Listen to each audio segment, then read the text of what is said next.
Então, continuando aqui, eu teve um probleminha aqui, a gente teve que interromper, mas está resolvido.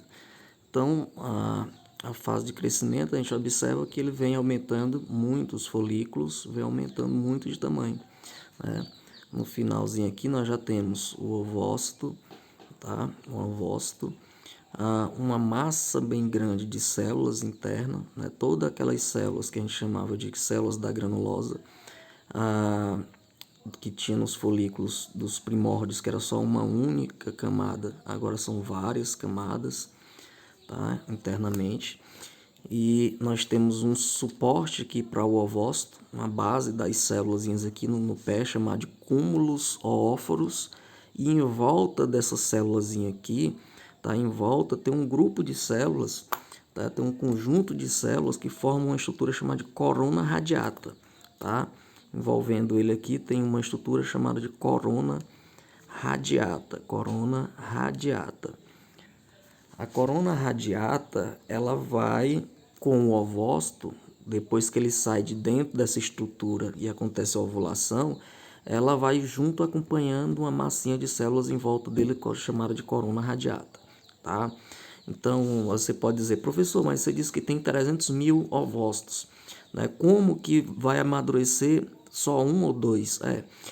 Não temos o conhecimento do que leva apenas um ovócito de chegar à fase madura de crescimento até estar pronto para ser liberado na ovulação, tá?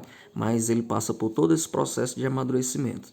E aí, como eu tenho falado aqui para vocês da ovulação, é importante a gente comentar aqui o que acontece, né, nesse período de ovulação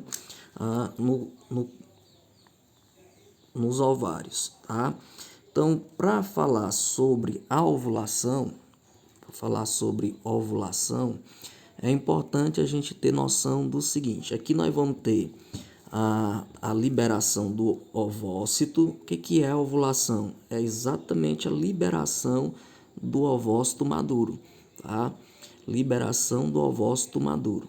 É importante você atentar para o fato de o ovócito, né, dentro do folículo que a gente estava estudando até agora, ele interrompe, ele estava num processo de divisão, ele estava na meiose, ele segue só até a prófase 1, tá, da meiose.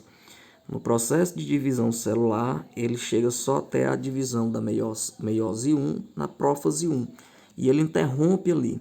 Logo em seguida, pouco tempo depois que ele sai de dentro do folículo, né, e é liberado, aí ele prossegue para outra divisão, que é a meiose 2, tá?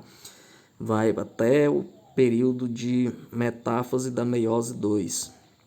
E aqui, acontecendo a fecundação, é que ele vai continuar todo o processo de divisão e se multiplicar e formar o embriãozinho dentro do organismo. Então, esse fato aqui é extremamente importante.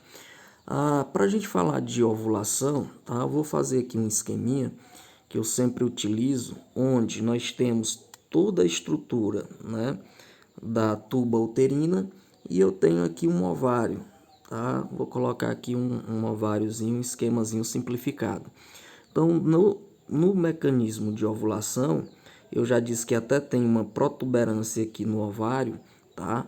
Onde o ovócito, tá? Depois que o folículozinho amadurece,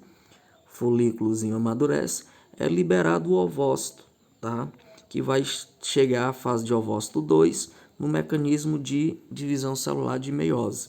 Então, para acontecer todo esse mecanismo, nós temos que falar aqui também de uma glândulazinha que fica na base do cérebro, tá? Uma glândulazinha chamada de hipófise, tá? O que a hipófise faz?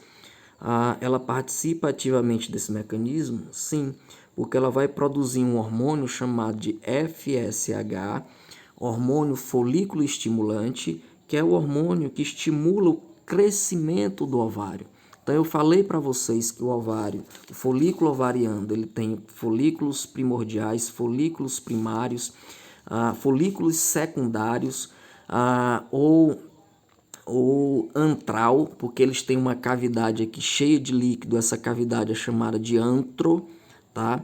Onde fica muito líquido e à medida que essa cavidade aumenta de volume, ela empurra o ovócito para pressionar esse ovócito para que ele seja liberado, tá? De dentro da estrutura do folículo, que é formado por um conjunto de várias células. Então, os folículos antrais, tá? Os secundários, têm essa cavidade.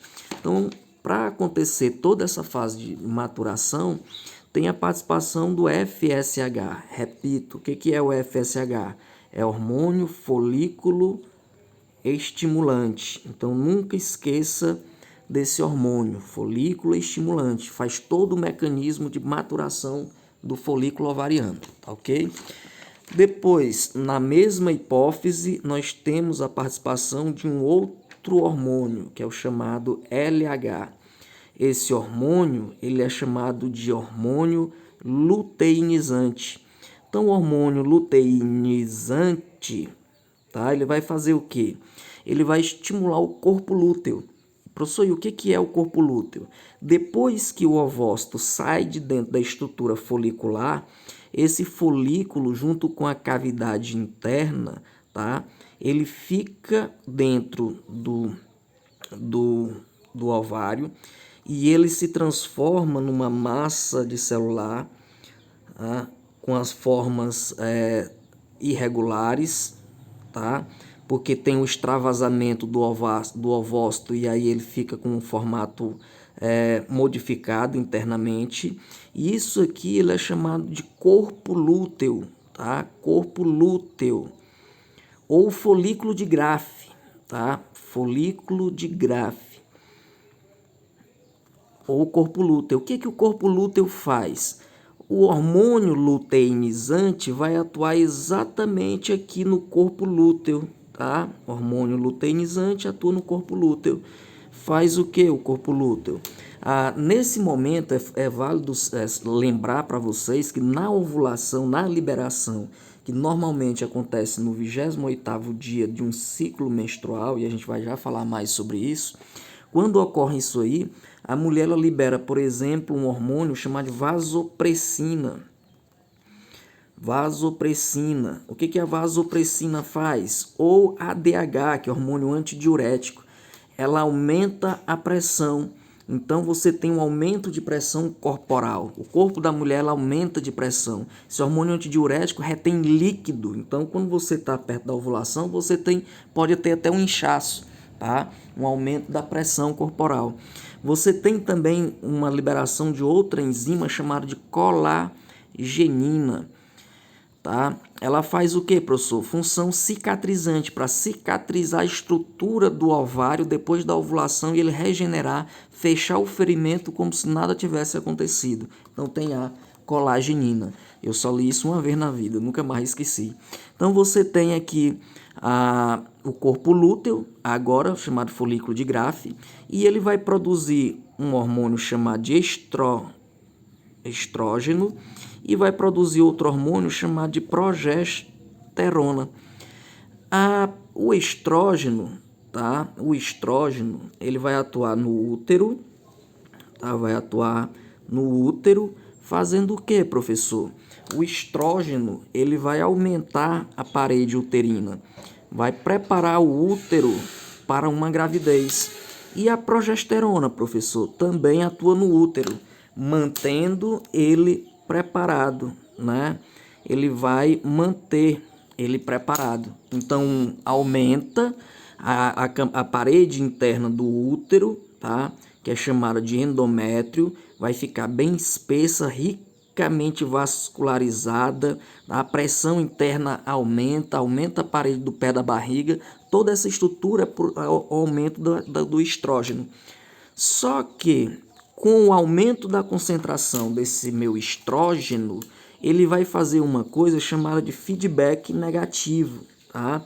Ele vai atuar na hipófise, fazendo uma coisa chamada de feedback negativo, tá? Feedback negativo, ou seja, aumento do estrógeno no sangue, o aumento do estrógeno no sangue faz com que iniba a atuação da hipófise. Vai fazer o que na hipófise? Inibir A hipófise inibida, ela deixa de produzir o quê? LH. Sem o LH, hormônio luteinizante, né, que é responsável pela ovulação, tá? Faz com que FSH, folículo estimulante, amadurece o folículo. Ovulação é um aumento brusco, tá, desse hormônio. Quando ele aumenta o LH, aumentando a quantidade muito grande de LH, faz com que ocorra a ovulação, tá? E aí forma-se, esse LH vai atuar no corpo lúteo, interior do útero, fazendo aumentar a produção de estrógeno e progesterona. Estrógeno aumentado realiza feedback negativo, que faz o quê? Inibe a atuação da hipófise. Com a hipófise inibida, para de produzir FSH e LH. Sem LH, o corpo lúteo não vai atuar, não vai produzir estrógeno nem progesterona. Sem progesterona, que era o hormônio que estava mantendo o útero aumentado, vai acontecer um processo chamado de menstruação, tá? E é por isso que a pílula anticoncepcional, basicamente, ela vai ter estrógenos e progesterona. É como se você tivesse com seu útero todo o tempo aumentado e a progesterona segurando o seu útero todo o tempo aumentado, como se tivesse uma gravidez, tá? E como o estrógeno, você tomando anticoncepcional, ele inibe a hipófise, ela fica todo o tempo bloqueada por feedback negativo, não produz LH. Se não produz LH, não tem ovulação. Se não tem ovulação, não tem gravidez, ok? Então, basicamente, isso aí é o mecanismo de ovulação que tem na cavidade uterina. E agora eu vou deixar só uma atividade para vocês. Tem ainda para a gente estudar a parte das tubas uterinas, do canal vaginal e do útero. Eu mando mais um vídeo mostrando essas estruturas e falando também sobre e deixando alguma atividade para vocês, ok? Então, bons estudos aí, um abraço, boa tarde.